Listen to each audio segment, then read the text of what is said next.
and singular.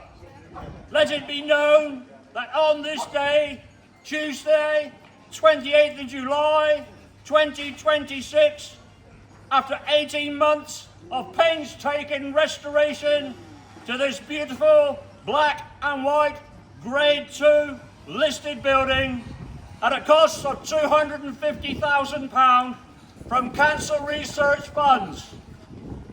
With new stock, Lynn and her team welcome you all. Donations are welcome.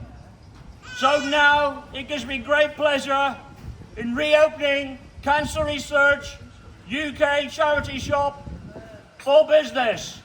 We will now have a countdown from 5 and the ribbon will be cut by Connor Naismith, MP for Nantwich and Crewe. 5, 4, 3, 2, 1.